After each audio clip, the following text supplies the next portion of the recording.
Bienvenidos humanitos a la segunda parte del resumen de Final Fantasy XVI. Si estás aquí es porque has visto la primera parte y si no, pues ya puedes ir a ver la primera porque las cosas se hacen en orden, ¿no? O es que empiezas a leer un libro por la mitad. Pues eso, ve y busca la primera o si no ya te la dejo yo por aquí, no te preocupes, vaya a ser que te mates buscando. Bueno, pues vamos a empezar ya, acomódate porque se vienen arcos bien intensitos. ¡Ikimashou!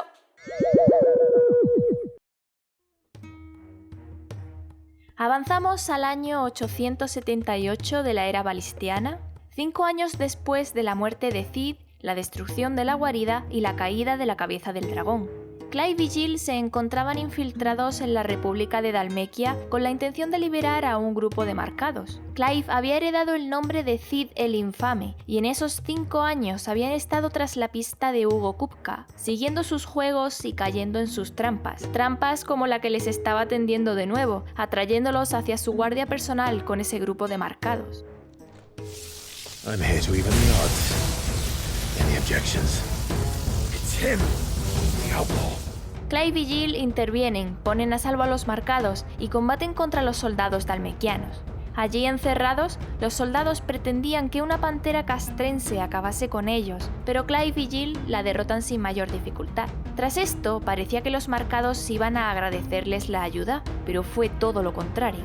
Hugo Kupka no hacía más que utilizar a los marcados como cebo para atraer a Cid el Infame de aquí para allá. Ninguno de ellos le habían pedido ayuda, estaban hartos de que Cid fuese por ahí haciéndose el héroe, cuando lo único que conseguía era ponerles en peligro. Aunque trataran de explicarle sus buenas intenciones, los marcados solo veían que eran ellos quienes pagaban las consecuencias. Clive les pide perdón y Jill se muestra molesta por su actitud. Cid ya les avisó de que no sería fácil y Clive confiaba en que algún día esos marcados lo entenderían.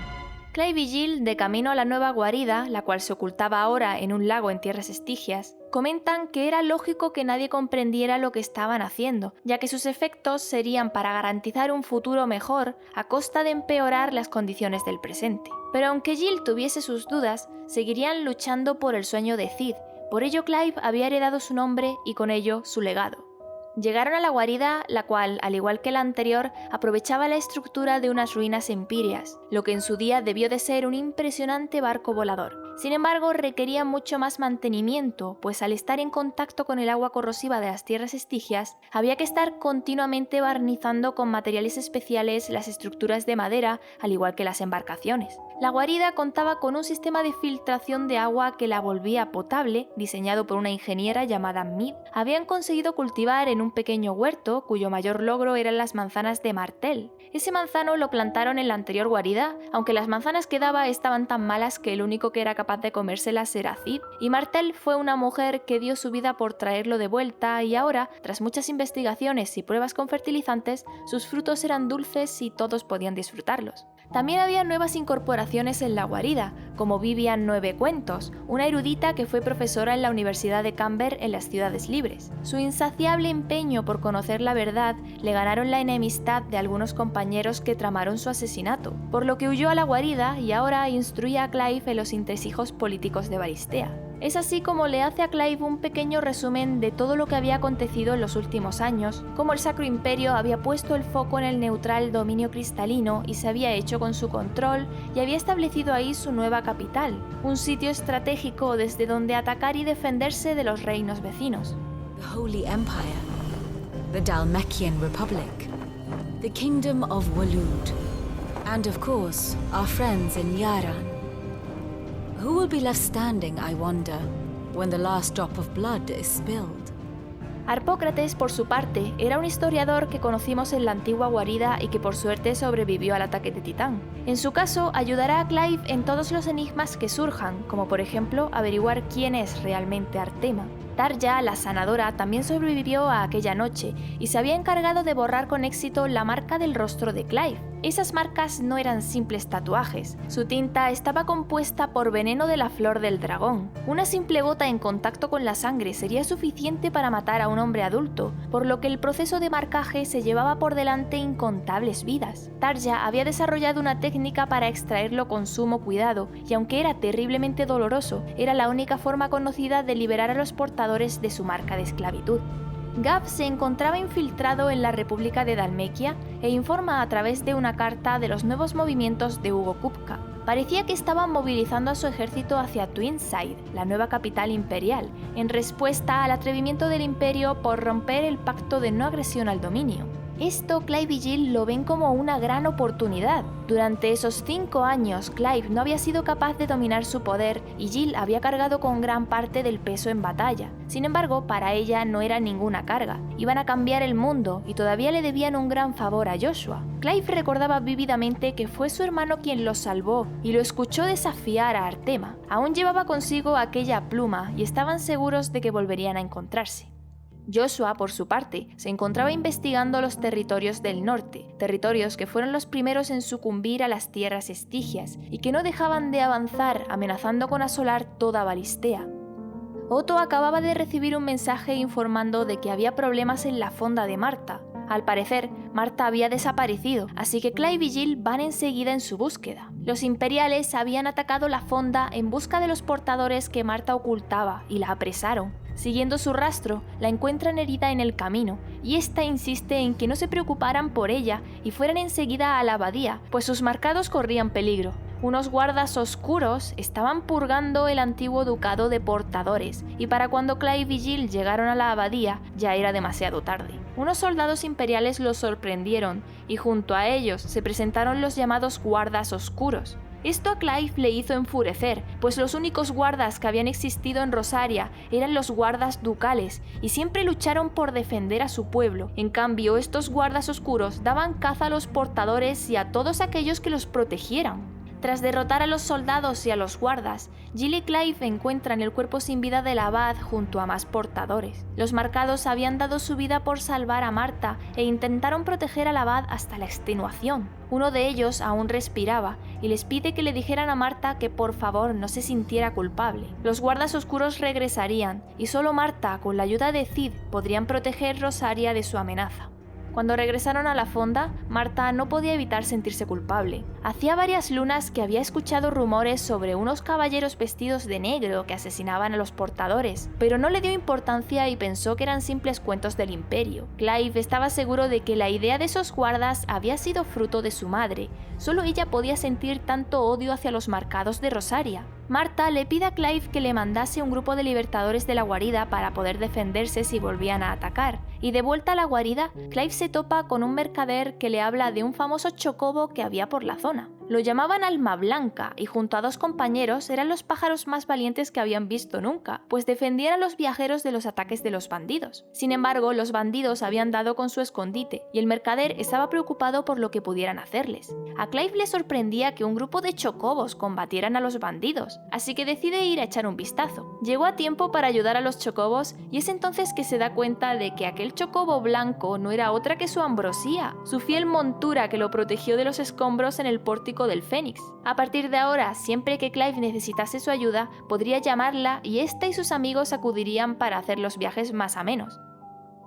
De vuelta en la guarida, Clive y Jill tienen una reunión en la taberna con Otto, Tarja y Gav. La República de Dhalmekia le había declarado firmemente la guerra al Sacro Imperio por la conquista del dominio, poniendo como excusa la liberación del territorio. Mientras la República los asediaban, el resto de territorios se frotaban las manos esperando el resultado para rematar a quien saliese vencedor. Sin duda, era una oportunidad única para retomar la destrucción de los cristales. Mientras toda Valistea andaba pendiente del conflicto, ellos moverían ficha. No irían a por el cristal de Dhalmekia, pues si algo habían aprendido de Kupka es que le encantaban las trampas y de seguro les tendría alguna preparada. En su lugar irían a por el hálito del dragón, bajo el control del Reino de Hierro. Para llegar allí necesitarían un barco y por suerte Clive sabía de alguien que podría ayudarles, su tío Byron Rosfield, hermano menor de su padre, quien gobernaba en Puerto Isolda, una importante ciudad costera de Rosaria, y que había amasado toda una fortuna gracias a su gran ingenio.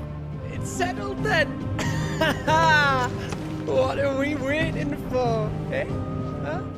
Jill y Clive parten en busca de su tío y por el camino Jill le cuenta a Clive que al igual que él tuvo la oportunidad de enfrentarse a sus demonios en su regreso al pórtico del Fénix, ella también necesitaba hacer lo mismo en el Reino de Hierro. Para poder seguir al lado de Clive con la cabeza bien alta, ella también afrontaría su pasado. Siguiendo su camino, se encontraron con algunas aldeas en las que los guardas oscuros ya estaban haciendo de las suyas, y al parecer buscaban a un grupo de rebeldes que les estaban plantando cara. Más adelante la pareja se enfrentaría a otro grupo de guardas oscuros, los cuales habían hecho toda una masacre en una aldea cercana que estaba dando cobijo a un grupo de marcados. Todo eso había sido obra de la virreina Annabella. Ni siquiera Clive entendía qué podía mover a su madre a hacer tales atrocidades, pero se encargaría de ponerles fin. Como acceder por la ruta principal parecía imposible, deciden rodear por el distrito Lázaro, que llevaba años abandonado. Sin embargo, el distrito parecía haberse convertido en el escondite de un grupo de bandidos, y peleando contra ellos, uno de los integrantes parece reconocer a Clive. Se trataba de Sir Wight, el guarda ducal que los ayudó en el pórtico del Fénix. Tras aquella noche, Sir Wight organizó a los guardas ducales que sobrevivieron al Imperio y ahora se hacían llamar los Guardianes de la Llama. Hacían todo lo que podían por defender al pueblo de Rosaria de las atrocidades del Imperio, aunque eran pocos y ahora con los guardas oscuros se lo ponían cada vez más difícil. Clive y Jill le echan una mano a los Guardianes de la Llama y combaten juntos contra los guardas oscuros, entre los que destaca un dragón y un caballero dragontino crepuscular. Tras derrotarlos a todos, Sir Wight estaba eufórico por tal victoria. Ahora los guardas oscuros se pensarían 2 veces el continuar con las purgas, aunque Clive pensaba que igual lo habían empeorado, pues su madre no se tomaría bien tal derrota. Era un ciclo sin fin.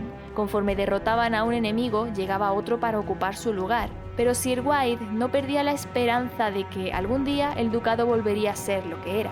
Más tarde, Clive comprende que había sido su tío Byron quien había estado financiando a los Guardianes de la Llama, por supuesto de forma secreta, pues para alguien de su posición cualquier paso en falso podría costarle todas sus riquezas. Sir Wight le advierte que Lord Byron no creería que Clive era realmente su sobrino, creería que estaba muerto y una audiencia con él sería imposible, así que le entrega la insignia de los Guardianes de la Llama, con lo que al menos podría tener una oportunidad. Cuando por fin consiguieron esa audiencia con Lord Byron, Clive tuvo que recurrir a un viejo juego de interpretación al que solía jugar con su tío cuando era niño, y gracias a ello a Lord Byron no le quedan dudas de que en efecto aquel hombre era su querido sobrino. Desde que cayó el ducado, la virreina Annabella se había convertido en una pesadilla para Rosaria, y también para Byron, que debía fingirle lealtad por preservar su estatus, pero también por el bienestar de Puerto Isolda, y como él no creía tener ni la mitad de agallas que su hermano Elwyn, lo mínimo que podía hacer era apoyar económicamente a los Guardianes de la Llama. Le explicaron el plan sobre la destrucción de los cristales madre, y aunque Byron no podía creerlo, les brindaría su ayuda igualmente. Hasta hacía unas pocas horas tampoco creía que su sobrino seguía con vida, y ahí estaba, frente a él, así que tampoco cuestionaría el uso que le iban a dar a su barco. Además, ahora resultaba que su sobrino era Cid, el infame más buscado del continente, y eso lo convertía a él en el tío de un infame, lo cual parecía emocionarle. En unas semanas partirían hacia el hálito del dragón, y Jill se veía preocupada. Habían sido muchos años luchando para ellos como una marioneta, convenciéndose a sí misma de que no era ella quien asesinaba a sangre fría. Por tal de no sufrir más, su mente creó una barrera tan gruesa que acabó por dejar de sentir cualquier cosa por completo. La habían convertido en un monstruo y necesitaba liberarse de ese pesar y así poder elegir su propio camino. Clive, sin dudarlo, le da su apoyo. Ella estuvo ahí cuando él más la necesitaba y él estaría ahí para ella. Just promise me that you won't die with it. Mientras los hombres de Byron ponían a punto el barco en Puerto Isolda, Jill y Clive regresaron a la guarida. Antes de partir al Reino de Hierro era necesario conocer a qué se enfrentaban, y nadie mejor que Vivian para ponerles al día. El Reino de Hierro era un estado confesional, devotos de la ortodoxia cristalina, y su dogma les decía que los cristales eran sagrados e intocables. Veían como una profanación que el resto de naciones se aprovechasen del cristal y lo comercializaran. Para ellos, el éter era un veneno, una sustancia pecaminosa, y por lo tanto, los portadores y los dominantes, al ser capaces de canalizarlo, eran seres impuros, pecados andantes que debían subyugar. Hace 80 años, el cristal madre que dotaba de riquezas a los territorios del norte sucumbió a las tierras estigias, y debido a esta amenaza los norteños cargaron contra sus vecinos el ducado de Rosaria en una sucesión de guerras. Aprovechando la distracción, el Reino de Hierro conquistó el hálito del dragón, el cristal madre que había pertenecido al ducado durante generaciones, y estos jamás fueron capaces de recuperarlo por más que lo intentaron. Clive recuerda que estaban a punto de partir hacia la guerra por recuperar el cristal cuando sucedió la tragedia del Pórtico del Fénix. Y para colmo, acabaron siendo los Sangre Férrea quienes atacaron Rosaria, mataron a los hombres y apresaron a las mujeres, entre ellas Jill. Para afrontar su pasado, Jill pretendía matar a Imrean, el líder de la ortodoxia cristalina, el hombre que la convirtió en un monstruo. Por supuesto, también destruirían el cristal madre, se lo debían a Cid y a sí mismos. Unos días después, Jill y Clive llegaron al monte Drustanus, una isla volcánica sobre la que se encontraba el hálito del dragón. Jill conocía un acceso abandonado debido a una acumulación de éter, y aunque por ello había monstruos acásicos muy poderosos, podrían pasar desapercibidos y colarse en el volcán. La ruta acabó siendo más peligrosa de lo esperado. Jill tuvo que usar su poder para atravesar una cascada de lava, y más adelante se enfrentaron a un pirosaurio. Por suerte, llegaron a la entrada de la cámara antes de que el intenso calor acabase agotándolos. Entraron por el refectorio de las sirvientas, un lugar que siempre estaba lleno de mujeres, pero que no supondría ningún problema. Allí, Jill encontró a Lady Marlej, una mujer que había ayudado a Jill en el pasado. Para Jill, Marlej había sido la única persona que le brindó algo de luz en la oscuridad. Era muy importante para ella, así que antes de continuar en busca del patriarca, le hace prometerle que huiría y que tendría una vida larga y feliz. Avanzaron por la catedral y se enfrentaron a multitud de soldados Sangre Férrea. Cuando por fin llegaron al santuario, en el mismo corazón del cristal madre, encontraron a los sacerdotes entonando sus plegarias, entre ellos al patriarca Imream, ofreciendo el sacrificio de 2 marcados al sagrado cristal. Ante esto, Jill perdió la templanza que la caracterizaba. Gracias a ella, los Sangre Férrea habían ganado multitud de conflictos. Ella solo combatía por proteger a las demás mujeres y niñas capturadas, pero igualmente el patriarca las violaba y las mataba para purificarlas antes de entregárselas a su sádico dios. Como inciso, este dato lo obtenemos únicamente en el doblaje japonés, donde Jill deja claro que ella también había sido víctima de esos abusos. Imrean, por su parte, se alegraba de su regreso creyendo que podría capturarla de nuevo, aunque su presencia en el santuario era una ofensa para su dios, pues no permitían la entrada de monstruos mancillados por el éter en su lugar sagrado. Pero Jill iba a dejar de ser un monstruo en aquel preciso momento, en cuanto acabase con la vida del hombre que la hizo sucumbir a la oscuridad. But never again. I bowed to you once. Now it is you who shall bow to me. Clive y Jill combatieron a los soldados Sangre Férrea, Jill en su forma semi-Eikon, cuando de pronto Artema, bajo su apariencia de humano encapuchado, invocó a un ser de lava contra el que Jill tuvo que transformarse completamente en Shiva. El poder de su Eikon de hielo no parecía ser suficiente para combatir a aquella criatura de lava, como mucho podría contener durante un rato el avance de la lava que la criatura expulsaba, por lo que Clive debía actuar. Trató de invocar a Ifrit, pero solo pudo conseguir entrar en su forma semi-Eikon, lo suficiente para desviar la atención sobre Shiva y que la criatura se centrase en él. Después de un difícil y extenuante combate, Clive consigue derrotar al ser de lava gracias al apoyo de Jill. Esta había quedado muy debilitada tras el intenso uso de su forma de Eikon, y aunque a duras penas podía mantenerse en pie, sacó fuerzas de donde pudo para imbuir la espada de Clive con el poder de Shiva, y con ella, Clive al fin pudo destruir el cristal madre del hálito del dragón.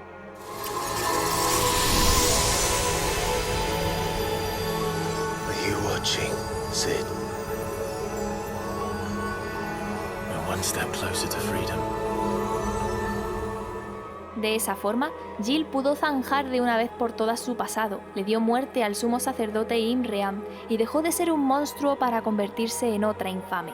Tras ver lo que parecía ser el mismo mural que encontraron en el Pórtico del Fénix, Clive y Jill huyeron de la zona, pues el volcán sobre el que se encontraban entró en erupción, y por suerte las sirvientas y Lady Marlej también tuvieron tiempo de escapar. A la vez que el hálito del dragón se destruía, Joshua sufría un intenso dolor en el pecho allí donde mantenía retenida a una parte de Artema. Junto a su fiel compañera Yote, se estaban dirigiendo a Twinside con el objetivo de reunirse con el príncipe Dion, el dominante de Bahamut. Joshua había coincidido con él en una ceremonia durante su infancia y sabía que el príncipe era una persona razonable que se pararía a escuchar lo que él tuviera que decirle. En la República de Dalmequia, mientras tanto, el Consejo debatía sobre la situación del asedio. No podían permitir que el Imperio continuase ocupando ilegítimamente el dominio cristalino, pero los intentos de ataque desde el mar habían fracasado y no hacían más que perder soldados en manos de los imperiales. Hugo Kupka, que por lo general no solía mostrarse muy interesado en los asuntos de guerra y politiqueo, les da un duro golpe de realidad comentando la evidencia de que el asedio no estaba sirviendo para nada, pues los suministros imperiales parecían inagotables y ellos no podían hacer más que arañar sus impenetrables murallas. Todo esto era en vano y a costa de descuidar al pueblo de Dalmequia, quienes estaban pasando hambre y necesidades que sus gobernantes no estaban siquiera considerando. Hugo no participaría en el asedio, pues si Titán aparecía, Bahamut haría lo mismo, y el combate entre ambos devastaría el dominio cristalino, el cual, según el antiguo pacto, era territorio neutral que debían respetar. Ahora que se había ganado la atención del Consejo, Hugo manda a llamar a una invitada muy especial, nada menos que a la emperatriz Annabella, acompañada por el hijo que había tenido con su esposo, el emperador de Sanbreque, el príncipe Olivier. Había contactado con ella porque había descubierto que quien se hacía llamar Cid el Infame no era otro que Clive Rosfield, el primogénito de la emperatriz. Annabella, sin embargo, no le creía y no había ido hasta allí para escuchar tales calumnias. La emperatriz quería llegar a un acuerdo para ponerle fin al conflicto, y Hugo estaba dispuesto siempre y cuando ella le revelase algún punto débil del hijo que mancillaba su noble sangre. Annabella estaba satisfecha por lo fácil que había resultado y muestra sus intenciones de coronar a su hijo Olivier por encima del príncipe Dion, quien era el heredero por derecho de nacimiento. El uso del poder de Shiva pasó factura a Jill, sobre lo que Clive se sentía culpable, pues durante esos últimos 5 años era ella la única que sufría las consecuencias, y aunque ella siempre lo hiciese de buena gana, la maldición se había extendido, amenazando su vida. Jill le recuerda a Clive que no podía encargarse él solo de todo, esa también era su lucha, era la lucha de todos en la guarida. Y justo cuando por fin parecía que había llegado el momento del esperado beso, Clive, where are you? Gav los interrumpe con horribles noticias desde la provincia de Rosaria. Nada menos que la guardia personal de Hugo Kupka se había hecho con el control de Rosalith, la ciudad natal de Clive. Era evidente que Hugo había descubierto la identidad de Cid y aquello no era más que una provocación. A pesar de que era otra de sus trampas, Clive no tiene más remedio que caer en ella. Hugo ya había hecho demasiado daño y no iba a permitir que destruyera también su hogar. Hugo Kupka must die. Antes de partir, Vivian los pone al día de la situación en la que se encontraban. Hugo Kupka era el asesor financiero del gobierno de Dalmequia, lo cual para una república cimentada en el comercio era estar en la cúspide de la pirámide. Encima, como dominante de Titán, Hugo era el hombre más poderoso de la república y había establecido su base en el Colmillo del Dragón, donde compró los servicios de los protectores del cristal, convirtiéndolos en su guardia personal, los mismos hombres que ahora habían invadido Rosaria. El Sacro Imperio de Sanbreque tenía al antiguo ducado desatendido por la reciente invasión del dominio, y como los Sangre Férrea habían perdido su cristal madre, el imperio no temía ninguna amenaza por el oeste, por lo que Hugo desembarcó en Rosalith sin mayor dificultad, y ahora amenazaba con destruirla, sabiendo que así el único que acudiría a tal provocación sería Clive. Por suerte, los Guardianes de la Llama reaccionaron a tiempo y habían evacuado gran parte de la ciudad. Estaba todo listo para que Clive, Jill y Gav hicieran su entrada triunfal y vengasen de una vez por todas a todos los caídos en el ataque que sufrió la antigua guarida. Cuando el grupo llega a Rosalith, la situación era mucho peor de lo esperado. Aquello no era una invasión, era una masacre. Gav avanza por separado buscando supervivientes, mientras Clive y Jill se abrían camino hasta el castillo, combatiendo a todos los soldados de Kupka que encuentran en su camino. Allí, por supuesto, les estaba esperando un bengal que los petrosoldados habían entrenado, pero para variar, el bengal era una distracción y el mismo Kupka da la cara y atrapa a Jill. Le colocaron unos grilletes especiales que impedían que Jill pudiese usar su poder, y esto obligó a Clive a soltar la espada y rendirse. Por suerte, Torgal pudo escapar y Gav lo vio todo desde no muy lejos. En los jardines del castillo, los soldados lo prepararon todo para ejecutar allí a Jill. Cuando un par de soldados bajaron a los calabozos a por Clive para llevarlo arriba y que no se perdiera el espectáculo, Gav aparece, acaba con ellos, libera a Clive y le devuelve su espada. Los imperiales habían huido, no quedaba ni uno en la ciudad, y Jill ya estaba en el patio. Eran los únicos que podían rescatarla, así que debían darse prisa. Cuando llegaron a los jardines, el verdugo ya estaba levantando su hacha. Clive no tenía plan, no tenía ni idea de qué hacer, cuando de pronto vio a Torgal, el cual enseguida entendió el gesto de Clive y se lanzó al ataque. Para sorpresa de todos, Torgal no solo impidió la ejecución de Jill, sino que se transformó, adquiriendo una forma mágica nunca antes vista. Clive y Gav corrieron a auxiliar a Jill, y desde el balcón, Kupka ordenó el ataque a sus soldados. Tras derrotar a varias oleadas de enemigos, ya solo quedaba Kupka en el interior del castillo. Gav, Jill y Torgal transformado se quedarían en el patio bloqueando la entrada de los soldados que apareciesen, mientras Clive entraba a enfrentarse de una vez por todas a Hugo Kupka. Lo encontró sentado en las escaleras del trono, burlándose de en lo que el Gran Ducado de Rosaria se había convertido y destrozando el trono del archiduque. Kupka estaba decepcionado. Cuando se enteró de que Cid había muerto y era Clive quien heredó su nombre, le abrumó el pesar de no poder matar con sus propias manos al asesino de su amada Benedicta. Sin embargo, Clive le aclara que Cid jamás le habría hecho daño e hizo todo lo posible por salvarla. Fue él a quien Hugo estaba buscando. Fue él quien mató a Benedicta. Hugo sentía que por fin la suerte le sonreía. Podría vengar como era debido a la muerte de su amada. Acabaría con quien había destrozado todos sus sueños. Pero Hugo no era el único al que le habían arrebatado sus sueños. Bajo sus órdenes habían muerto miles de inocentes y él mismo redujo a escombros la guarida, por lo que ambos combatirían sin piedad. Clive peleó contra la forma semi-Eikon de Kupka, el cual combatía con sus puños como arma, con los que se defendía y atacaba a partes iguales. Kupka levantó todo el suelo a sus pies y engañó a Clive, precipitándose los dos hacia las catacumbas donde descansaban los restos de la familia Rosfield. Bajo tierra, el elemento de Titán, Hugo se sentía más poderoso que nunca. Tras un largo combate extenuante, Hugo parecía haber agotado su forma semi-Eikon, así que continuó combatiendo con las fuerzas que le quedaban. Clive también estaba agotado, a duras penas podía esquivar algún golpe, pero entonces vio la oportunidad y de un único tajo le amputó ambas manos a Hugo. Ya era suyo. Después de 5 años tras su pista, por fin le daría muerte a Hugo Kupka. Pero justo entonces, sin siquiera quererlo, Clive comenzó a absorber el poder de su Eikon, al igual que ya había hecho antes con Benedicta y con Cid. Hugo estaba encolerizado, golpeaba el suelo con tanta fuerza que provocó terremotos y desprendimientos, hasta que de pronto, alguien desconocido que llamó a Clive Mito, de un golpe dejó a Hugo inconsciente y se lo llevó cargando con él como si nada y sin que Clive pudiera impedirlo. Cuando Clive volvió al patio, encontró a Gav y Jill agotados tras haber derrotado a multitud de soldados del ejército de Walud, que habían aparecido de repente. Hablando con Gav, todo apuntaba a que los hombres del rey Barnabás sabían lo que iba a suceder y llegaron a tiempo para rescatar a Hugo. No estaban en condiciones de correr tras ellos, tanto Torgal como Jill e incluso el mismo Clive estaban agotados, así que volverían a la guarida para debatir y establecer una nueva estrategia.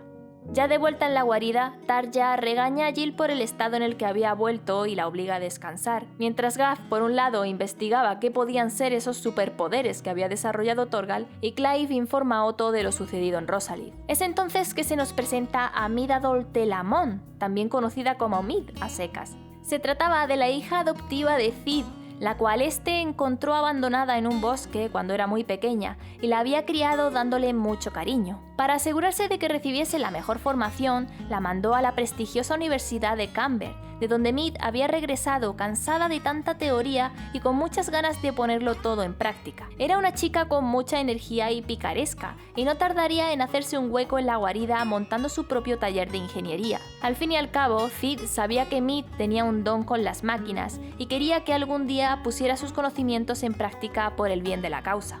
Gav había estado hablando con Harpócrates sobre Torgal y había llegado a una interesante conclusión. El padre de Clive lo encontró abandonado cuando era un cachorro durante una de sus expediciones en los nevados territorios del norte, por lo que Harpócrates cree que se debía de tratar de un lobigélido, una especie de lobo autóctono de los territorios más septentrionales de Valistea. Además, Harpócrates conocía la historia sobre un lobigélido guardián que antaño protegía a la reina del norte. Tal era su poder que el lobo era capaz de canalizar el éter y conjugar magia, y su nombre era Fenrir. Harpócrates sospecha que aquella reina del norte debía de ser la dominante de Shiva, lo cual tendría sentido, pues a pesar de que Torgal pertenecía a Clive, este siempre había visto un vínculo especial entre Jill y Torgal. Sin duda, la situación de peligro de Jill debió de despertar en Torgal su mágico instinto protector de defender a su reina de hielo. Mientras tanto, en Twinside, la capital del dominio cristalino, que ahora se había convertido en la nueva capital del Imperio de Sanbreque, el Consejo debatía sobre cómo responder a la propuesta de paz de la República de Dalmekia. El Consejo alababa la gestión del joven príncipe Olivier, pues se suponía que había sido él quien había negociado con Hugo Kupka y lo había convencido para que detuviesen el asedio. Aún así, las tropas dalmekianas no se habían retirado aún, a esperas de que se firmase y se hiciera efectivo dicho tratado de paz, por lo que el emperador Silvestre propone mandar a Dion a calcinar con Bahamut hasta el último soldado dalmekiano. Les darían tiempo para que recaudasen una indemnización por los daños sufridos del asedio, y una vez tuviesen el dinero, ya de poco serviría un papel firmado, y sería cuando Bahamut actuaría. Dalmekia no podría responderles con Titán, pues sabían que este se había dejado ver por Rosaria, y aunque quisieran mandarlo a combatir contra Bahamut, no llegaría a tiempo. Dion, en cambio, se preocupaba por el pueblo. Una batalla a traición de esa envergadura sin duda se llevaría por delante la vida de muchos de sus fieles súbditos, pero al emperador poco le importaba el pueblo. Yet for every citizen who falls, another can be bred. Dion no podía creer las barbaridades que su padre decía, pero haría todo lo posible por complacerlo, así que partiría al campamento y esperaría sus órdenes. Silvestre estaba siendo claramente manipulado por Annabella, la cual le estaba haciendo creer que su primogénito tramaba traicionarle, todo por asegurar que el joven Olivier heredase el trono del Sacro Imperio.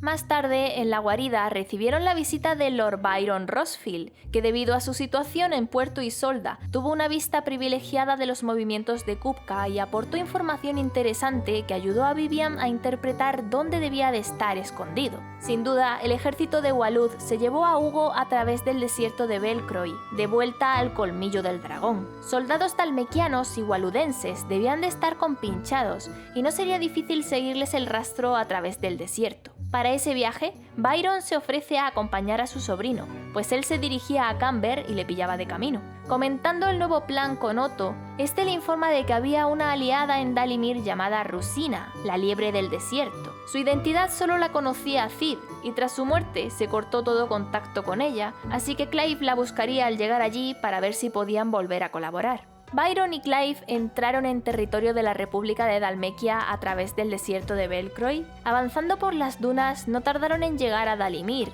una pequeña población en un oasis donde parecían haber parado a descansar algunos soldados de Walud. Clive y Byron se sentaron en una mesa cercana a los soldados para escuchar su conversación, y cuando estos comentaron que su invitado especial parecía haber llegado al colmillo del dragón, Byron alza demasiado la voz pronunciando el nombre de Hugo Kupka, llamando al instante la atención de los soldados. Daba la casualidad de que en esa misma posada, en una de las habitaciones de arriba, se encontraban Joshua y Jote, y al ver que en el comedor iba a haber pelea, deciden escapar por una ventana. Clive no tuvo más remedio que enfrentarse allí mismo a los soldados, y tras derrotarlos, sintió cerca la presencia de su hermano, pero cuando llegó a su habitación, él ya se había marchado, dejando en su plato las zanahorias, una manía que Joshua tenía desde pequeño. Al menos ahora estaban seguros de que Hugo Kupka se encontraba en el colmillo del dragón y que había sido ayudado por el reino de Walud. Ahora el problema sería llegar hasta dicho cristal madre, pues los caminos estaban bloqueados. Quizás si encontrasen a la aliada de Cid, la tal Rusina, esta podría echarles una mano, así que comienzan a interrogar a los mercaderes de la zona para ver si alguno la conocía. Sin embargo, nadie conocía a dicha mujer, y sus preguntas acaban llamando la atención de un tal Ferda. Este hombre los pondría a prueba para asegurarse de que Clive era Cid el infame, y tras comprobarlo de primera mano, Ferda los lleva ante Rusina, pero no se trataba de una mujer, era un joven y avispado muchacho al cargo de la armería más próspera de Dalimir, llamado Lubor. Sin embargo, Lubor no iba a ayudarles tan a la ligera, tenían que ganarse primero su confianza, Y aunque Byron no quería entrar en el estúpido juego de aquel joven insolente, tampoco es que tuvieran otra opción si querían acceder a los caminos. Tendrían que resolver el problema de suministro de cristales que estaba atravesando la ciudad. Al parecer, había cierta corrupción entre los soldados que se habían adueñado de la mercancía y la vendían de forma clandestina a solo aquellos que de verdad pudieran permitírselo. Gracias a la astucia de Byron con los negocios, consiguen llegar hasta el lugar donde almacenaban la mercancía. Y al verse sorprendidos por los soldados waludenses, los cuales eran los verdaderos dueños de dichos cristales, Clive acaba interviniendo y se enfrentan a ellos. Tras derrotarlos, Lubor les felicita por la astucia y les agradece que hubiesen recuperado los cristales que pertenecían al pueblo, y por supuesto, Lubor se encargaría de hacérselos llegar a todos los habitantes. Ahora que se habían ganado su confianza, Lubor les da su insignia y sobornó a los guardias para que hicieran la vista gorda. A partir de ahora, contaban de nuevo con el apoyo de la liebre del desierto. Atravesaron por fin la puerta sur y unas horas después llegaron al colmillo del dragón. Aquí Lord Byron se separaría de Clive para continuar su camino hasta Camber, pero antes de partir se disculpa por no haber reaccionado cuando el imperio se hizo con el control de Rosaria. Pensando que su hermano, el archiduque, y su descendencia habían muerto, se refugió en su negocio y se arrodilló ante la nueva emperatriz. Se sentía un traidor y un cobarde y le pide a su sobrino que algún día reclame Rosaria. El ducado le pertenecía por derecho y debía recuperarlo. Sin embargo, Clive no buscaba ningún trono, luchaba por un mundo mejor, y de hecho, esa lucha también consistía en extender los ideales de su padre de un trato igualitario por toda Valistea. De esa forma, ayudaría a Rosaria mucho mejor que sentándose en su trono. Byron se marcha orgulloso de su sobrino, y Clive y Torgal continúan su camino. I'm coming for you, Kupka. Hugo Kupka, por su parte, estaba teniendo ciertos problemillas con sus nuevas manos. No podía dejar de pensar en cómo mataría a Clive y culpa a Sleipnir Harbard, el comandante waludense, de haber intervenido cuando, según él, estaba a punto de acabar con Clive. Harbard sabía que Hugo había perdido el poder de su dominante todo por su estúpida obsesión de venganza. Sabiendo que Hugo era fácil de manipular, Harbard le comenta que absorbiendo gran cantidad de éter podría ser capaz de volver a transformarse en titán, y cegado por su obsesión, Hugo se dirige hacia el corazón del cristal madre, justo cuando Clive había conseguido infiltrarse a través de las minas. Allí abajo, sin embargo, se llevó una buena sorpresa, pues los waludenses habían traído desde el continente de Cenicia nada menos que un ejército de orcos. Estas bestias jamás habían cruzado el estrecho. ¿Cómo se las habría ingeniado el rey de Walud para aliarse con esas bestias? Derrotando a incontables orcos, Clive se abre camino por las minas hasta llegar al castillo, construido dentro del mismo cristal madre. Allí se enfrenta a enemigos cada vez más poderosos bajo la atenta mirada de Harbard, el cual se seguía refiriendo a Clive con el nombre de Mito. Cuando por fin llegó a los aposentos de Hugo, Clive imaginó que este debía de haberse dirigido al corazón del mismo cristal madre. Se temía lo peor, así que fue directo hasta allí, y en su interior se encuentra con que Hugo estaba teniendo una visión que solo podía ver él. Estaba su amada Benedicta, que lo llamaba hacia el corazón del cristal, pero también estaba Ifrit tras ella, y ese Ifrit a su vez era Clive. Descontrolado por la ira, Hugo comenzó a absorber gran cantidad de éter del cristal madre. Clive trató de detenerlo y viendo que era inútil, intentó concentrarse. Hugo se iba a transformar en titán y lo destruiría todo. Clive tenía sí o sí que invocar a Ifrit de una vez por todas, y al fin lo consiguió.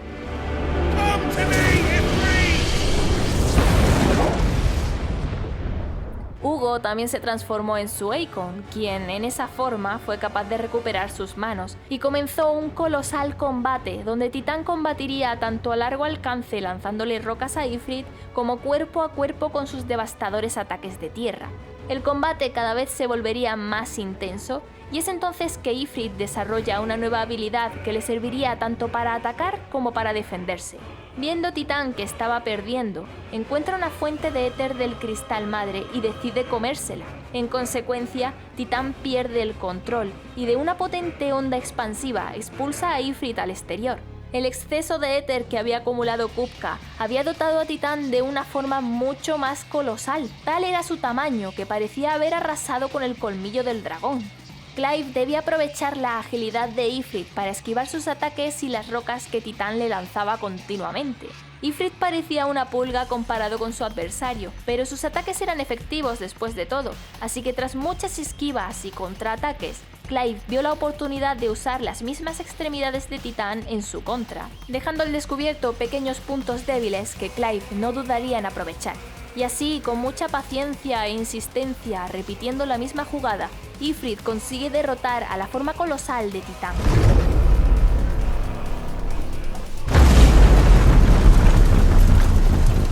La batalla, sin embargo, no había acabado. Titán seguía con vida, y mientras ambos caían hacia las profundidades del Cristal Madre, continuaron combatiendo. Esta vez Titán parecía llevarlas de ganar. Consiguió atrapar a Ifrit, y este, aprovechando que por allí circulaba gran cantidad de éter del Cristal Madre, probó a hacer lo mismo que había hecho Kupka, y absorbió una buena cantidad, lo que enseguida lo dotó de la fuerza elemental de la Tierra, con lo que serían una especie de guantes similares a los mismos brazos de Titán.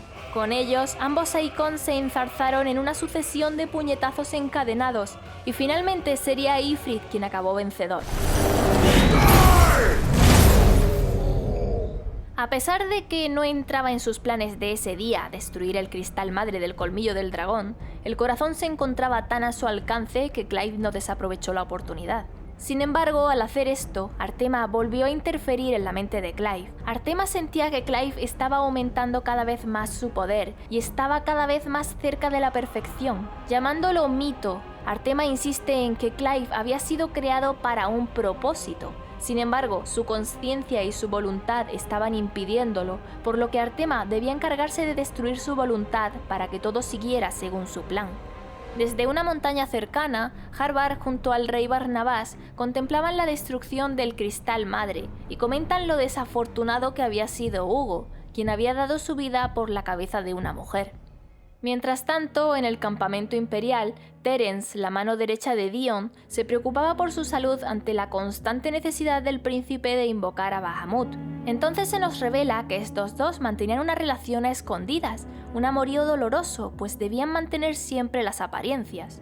La tesitura política en la que los había puesto su padre le estaba ocasionando un gran quebradero de cabeza a Dion. Si Dhalmekia descubría que el imperio pretendía romper el tratado de paz nada más firmarlo, el ataque sobre las islas del dominio sería tan destructivo que ni con la ayuda de Bahamut podrían garantizar la seguridad del pueblo. Es entonces que Dion recibe una carta de palacio informándole de que su hermanastro había sido proclamado emperador, saltándole a él en el orden de sucesión, y encima ni siquiera estaba invitado a tal ceremonia, pues debía mantener la posición en el campamento.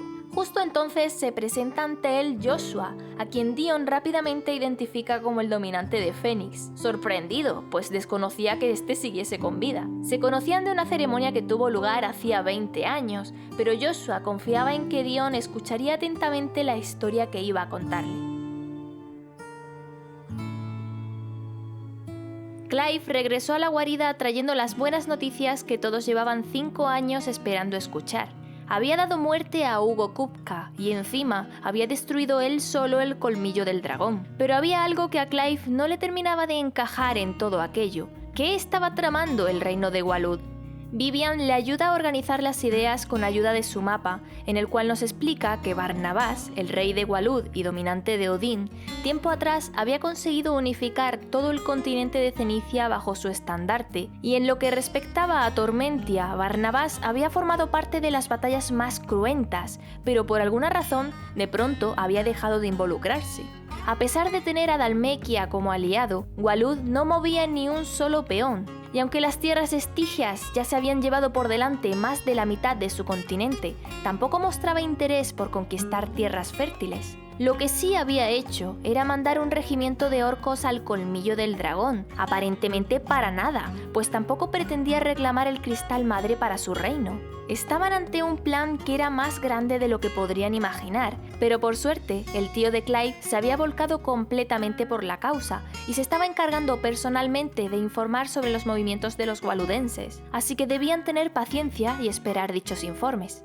La noticia de la muerte de Kupka emocionó a todos en la guarida y decidieron que sería buena idea ir a visitar la tumba de Cid para rendir un pequeño homenaje. Clive quería que Mead los acompañase, pero Mead andaba muy liada preparando aquello que su padre y ella soñaban construir algún día. El Enterprise, un barco que funcionaría con tecnología, cuyo motor de mitrilo lo convertiría en el barco más veloz jamás creado. Mead necesitaba una cantidad de materiales que se encontraban en sitios peligrosos y rodeados de problemas, por lo que Clive era el único que podría ayudarla a conseguirlos. Clive fue de allí para allá consiguiendo todo lo que Mead necesitaba y en algunos de sus recados tuvo la ocasión de ser acompañado por Gap, con quien habló un rato sobre lo mucho que trabajaban pero lo poco que descansaban, y se agradecieron mutuamente el poder confiar el uno en el otro. En otro de sus recados es acompañado por Jill, con la que tenemos además una especie de cita picnic en la que vemos que a Jill le pirran los dulces, los panecillos, el jamón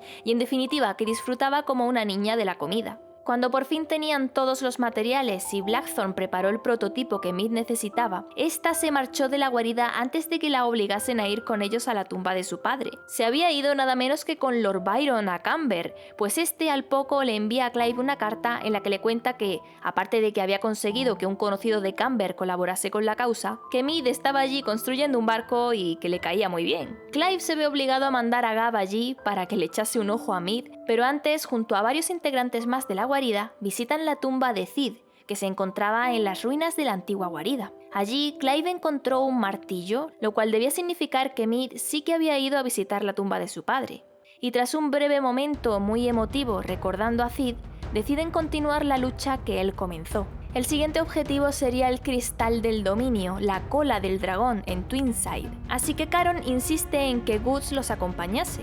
Si Jill y Clive se hacían pasar por escoltas de un comerciante, podrían pasar desapercibidos en la nueva capital del imperio, así que se reunirían con él en la frontera, en el mercado de Boklar. Para llegar allí, Clive y Jill deben pasar por Demekis, también llamado el último pecado. Contaba la leyenda que aquella zona había sido el escenario de batalla entre los hombres y los dioses hacía muchísimos años. Los hombres querían hacerse con el poder de los dioses y los desafiaron. Los dioses ganaron y castigaron a la humanidad con dos maldiciones, los portadores y los dominantes. Sin embargo, la verdadera historia de Demekis era algo diferente. En realidad, Demekis era el nombre del cristal madre que en la era de los empíreos se situaba ahí. Los empíreos quisieron desentrañar los secretos del cristal, abusando de un gran consumo de magia, lo que provocó que Artema respondiera a tal afrenta, destruyendo el mismo cristal madre junto con todos los que osaron adentrarse en su interior. De tal explosión surgió aquel cráter y desencadenó la tragedia que puso fin a tal avanzadísima civilización. La historia que ellos conocían, sin embargo, no convencía a Clive,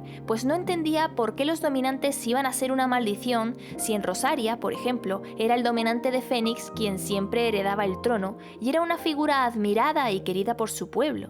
Allí también comentan que a Clive de niño le apasionaban las historias de batallas épicas contra dioses, y en su cuarto tenía muchos libros así, pues su padre siempre lo animó a leer. Mientras tanto, en Twinside, la nueva capital imperial, el emperador Silvestre le explicaba a Dion que había nombrado a Olivier como nuevo emperador, pues era la encarnación de la misma diosa Grégora, y como dios que era, debía gobernar sobre todos los hombres. Ahora que Titán había muerto y Dhalmekia había perdido su cristal madre, el imperio de Sanbreque se expandiría, haciéndose también con su control, y ordena a Dion de nuevo volver al campamento y preparar a sus hombres para la nueva conquista. Pero Dion ya estaba llegando a su límite. Sabía, gracias a Joshua, que todo aquello no era voluntad de su padre, sino de Artema, que junto a Anabela habían nublado su juicio. Silvestre, sin embargo, creía que había sido gracias a Anabela que él había abierto los ojos y comprendía cómo funcionaba realmente el mundo. Y Dion, que a pesar de todo solo quería la aprobación de su padre, debía cumplir su cometido.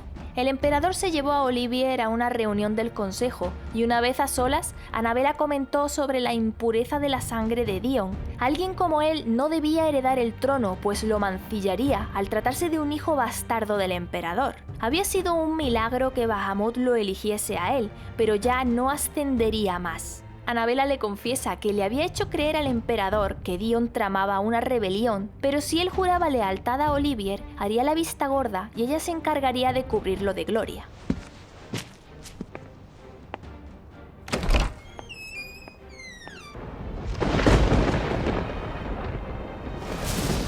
De vuelta con Clive y Jill, estos habían llegado al mercado de Boklar. la frontera que separaba a la República de Dhalmekia y el dominio cristalino. Sin embargo, atravesarla les iba a resultar bien complicado, pues requerían de un pase especial que los soldados inspeccionaban a conciencia. Guts, por suerte, llevaba ese pase, o al menos lo tuvo durante un tiempo, pues se lo habían robado. Al parecer, el delincuente había sido un niño contra el que Guts recordaba haber chocado, por lo que fueron a hablar con Eloise, una amiga de Caron que regentaba allí un negocio de carros y caravanas. Eran muchos los hurtos que se estaban cometiendo últimamente en el mercado, debido a que cada vez era más difícil cruzar la frontera y los comerciantes estaban empezando a hartarse. Así que Clive y Jill comienzan a investigar preguntando a varios niños de por allí y descubren que había un grupo de bandidos que utilizaban a los niños para robar los pases, para así luego falsificarlos y venderlos al mejor postor. El niño ladrón se les escapó y cuando por fin lo encontraron, el chico no tuvo más remedio que explicarles que trabajaba para la banda de los guijarros. No le gustaba hacer esas cosas, pero no tenía más remedio, pues los bandidos le pagaban bien y gracias a ello él podía comprar comida para él y para el resto de huérfanos. Entonces llega hasta allí un mercenario que malinterpretó la situación y creyó que era Clive quien utilizaba a los niños. Ese hombre era Theodore, el hermano de Eloise, y tras explicarle la situación, resultaba que Theo también andaba buscando a esa banda, pues eran los responsables de la inseguridad que había en la ciudad, así que trabajaron juntos en dar con su escondite. No fue fácil, pero al fin dieron con el lugar donde se ocultaban los cabecillas de la banda. Tras acabar con ellos, vieron que todos los objetos que habían sido robados en el mercado estaban allí, y por supuesto, también había algunos pases entre los que se encontraba el de Guts. Volvieron al mercado para contarle a Eloise lo sucedido, y entonces Eloise confiesa que sabía que Clive debía de ser Cid el infame, pero no debían preocuparse, estaban en el mismo bando, y ella podría echarles una mano aprovechando sus caravanas para transportar los portadores que pudieran liberar. Al fin y al cabo, Theo también era un portador, al que su hermana pudo ocultar cuando eran niños para evitar que lo marcasen, y querían ayudar a salvar a tantos como fuera posible, por lo que le entregaron a Clive la doble insignia de la fraternidad, símbolo de que a partir de ahora colaborarían por la causa. Tras despedirse del pequeño ladronzuelo, el cual ahora trabajaría para Eloise, Clive, Jill y Guts se ponen en marcha hacia la capital del dominio cristalino. Allí, precisamente, Joshua y Dion mantenían una conversación. Dion estaba seguro de que su padre desconocía sobre la existencia de Artema. Sin duda estaba siendo influenciado, pero no de forma directa. Por mucho que le doliera a Dion, su padre era plenamente consciente de lo que hacía. Dion no quería creer todo lo que Joshua le había contado, pero sus pruebas, como el sello de su pecho, no daban lugar a dudas. Artema quería a Clive, y no le importaba destruir toda Valistea por hacerse con él. Dion ayudaría a la causa del Fénix, pero no aún. Primero debía velar por la seguridad de su pueblo. Joshua insistía en que si no detenían a Artema, el destino de todos los habitantes de Valistea sería la muerte. Pero Dion tenía sus propios compromisos que cumplir. Debía detener a Annabella y acabar con sus planes, y una vez lo hubiese resuelto, surcaría los cielos junto al Fénix para brindarle un futuro mejor a toda Valistea. Tras despedir a Joshua, Dion consulta con Terence si lo que estaba a punto de ordenarle estaba mal. We Dragoons have but one leader, Your Highness, and we shall follow him unto the very end. Thank you. And this is my decree. For their crimes against the crown, the traitorous Annabella and her usurping son shall be put to death, and the Empire restored. Tras esta orden, los dragontinos sitiaron el castillo. No harían daño al pueblo, solo combatirían a los soldados imperiales, y unas horas después, Dion se presentó ante su padre, el emperador. Había ido a salvarle, Annabella había nublado su juicio y pretendía traicionarle, pero Silvestre solo creía que era Dion quien había perdido la cordura. Tiempo atrás, el emperador gobernó con compasión, mientras que ahora lo hacía con crueldad. Todos eran testigos de su evidente cambio de conducta, y sin duda se debía a la influencia de Annabella, quien utilizaba a su hijo Olivier para tal fin. El pueblo, angustiado por la caída de los cristales y el avance de las tierras estigias, miraban hacia el emperador en busca de protección, pero este solo centraba sus esfuerzos en expandir sus dominios en lugar de velar por el que ya tenía. Su discurso parecía estar despertando algo en Silvestre, pero justo entonces Olivier lo provoca, pidiéndole que usase su poder para luchar por él y brindarle así toda Valistea.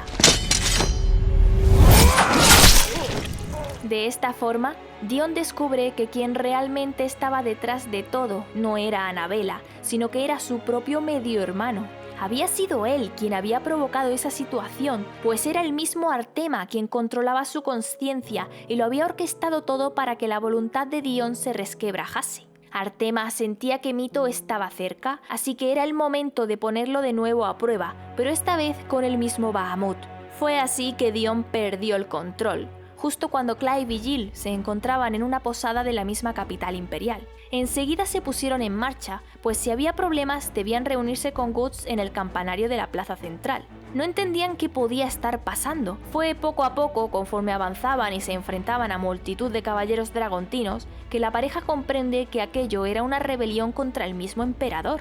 Cuando al fin llegaron a la plaza del campanario, un enorme dragón de hielo les cortó el paso. Tras derrotarlo, Clive y Jill consiguieron reunirse con Guts, pero entonces el corazón del Cristal Madre se expuso a sí mismo y apareció Bahamut, quien se dirigía a él. Parecía evidente que Dion no tenía el control de su Eikon, pues este, en su intento por destruir el cristal, estaba destruyendo la ciudad y calcinando a multitud de personas.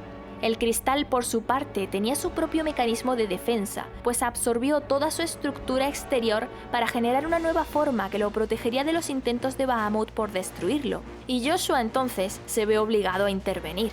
Dion, sin embargo, no parecía volver en sí. Joshua, en su forma de Fénix, trataba de distraerlo para que se centraran sus ataques en él, bajo el asombro de Clive y Jill, que no podían hacer más que seguir avanzando para destruir el cristal. Más adelante se enfrentarían a un ser muy parecido a Artema llamado Necrophos, y tras esto Clive y Jill entraron al Palacio Imperial, que por alguna extraña razón seguía en pie.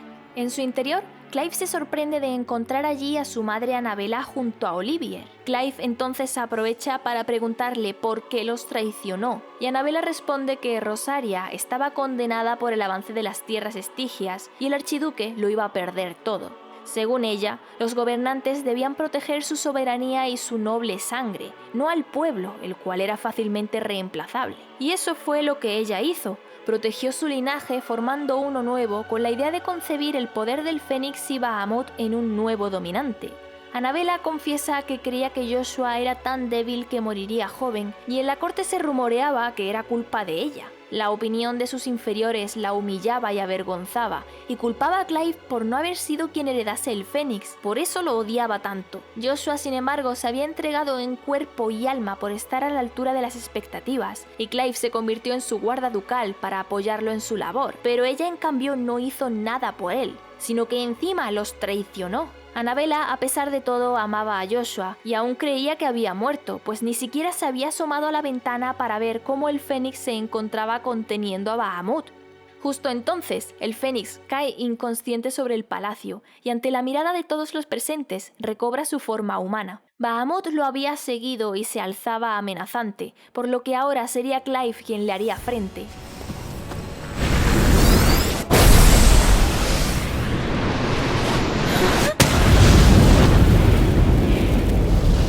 Joshua recobró el conocimiento y desde allí todos expectarían un epiquísimo combate entre Ifrit y Bahamut sobre la nueva estructura del cristal del dominio. Sin embargo, de pronto el cristal cambió otra vez su estructura, adoptando lo que parecía la forma de la flor del dragón, el símbolo de la casa Lesage, y sobre esa plataforma ambos combatieron. Bahamut era muy ágil, rápido y extremadamente poderoso, pero por suerte el Fénix llegó a tiempo para apoyar a su hermano. Al cambiar Bahamut el foco sobre el Fénix, Clive le grita que ni se le ocurriese tocar a su hermano, con lo que además aprendió una nueva habilidad, Ignofulgor, una potente llamarada que le ayudaría a infligirle gran cantidad de daño a Bahamut. Después de combatir durante un buen rato, de pronto Bahamut cargó un poderoso Gigafulgor que Fénix no pudo detener e Ifrit no pudo esquivar. Fue entonces que el combate lo continuó Fénix mientras Ifrit se recuperaba. Bahamut y Fénix tendrían un combate aéreo con magias a distancia, mientras Joshua trataba de hablar con Dion para hacerle entrar en razón, pero por más que insistía no tenía respuesta alguna del príncipe.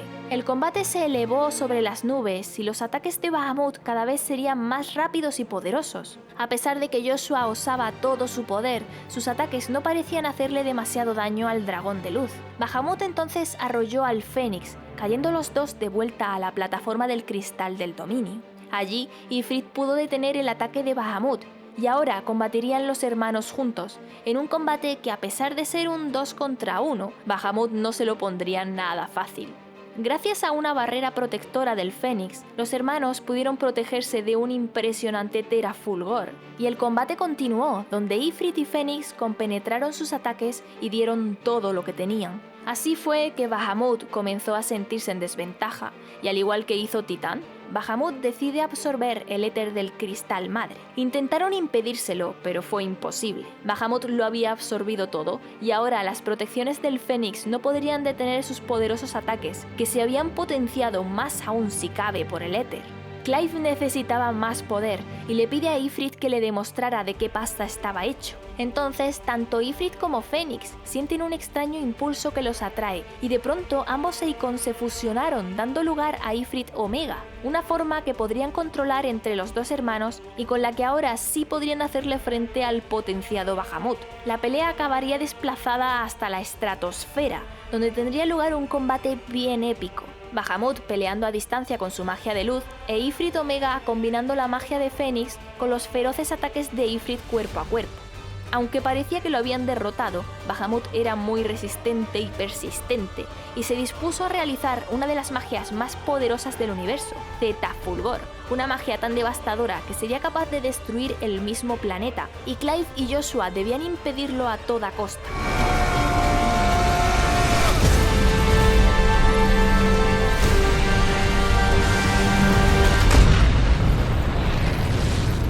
Los hermanos se desfusionaron y entonces Bahamut también soltó el corazón del Cristal Madre que había absorbido, mientras caía atraído por la gravedad del planeta. Dion volvió a su forma humana y Joshua pudo atraparlo, mientras Clive aprovechaba que el Cristal Madre estaba a su alcance para destruirlo. Poco después regresaron al palacio y allí Clive y Joshua pudieron tener el reencuentro emotivo que merecían. Dion no tardó mucho en despertar y vio cómo Livier era en realidad Artema, a lo que rápidamente reaccionó lanzándole su lanza. Sin duda, Olivier no era humano. Artema lo había corrompido con el éter y era una especie de acásico que controlaba su voluntad. That would tear our house apart is no more. Father. Todo alrededor se comenzaba a derrumbar por la destrucción del cristal, así que debían marcharse cuanto antes y por supuesto se llevarían con ellos también a Dion. Al ir a ayudarle, Clive absorbió el poder de Bahamut, y aunque Annabella no se merecía ni una pizca de compasión, Joshua también quiso ayudarla. Sin embargo, Annabella estaba fuera de sí y creía que Joshua era un espectro que quería controlarla como había hecho Olivier. Asustada y en pánico, Annabella prefería quitarse la vida antes que volver a ser controlada por otro espectro, y finalmente ella misma se degolló el cuello delante de sus propios hijos, los cuales no pudieron hacer nada por impedírselo. Huyeron de la zona volando sobre el Fénix, mientras Artema trataba de comprender por qué la voluntad de la humanidad era tan persistente. Como no conseguía destruirla, decide sumir toda Valistea en un estado de primogénesis con la que poder arrebatársela a la fuerza y lo que sería la antesala a un nuevo comienzo. By primogenesis shall a new age of reason begin.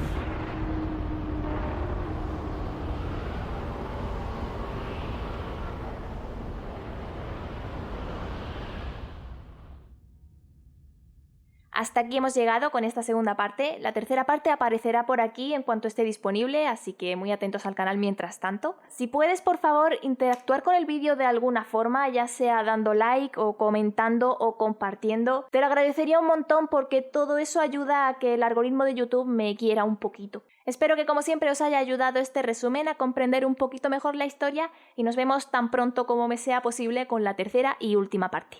¡Mátane!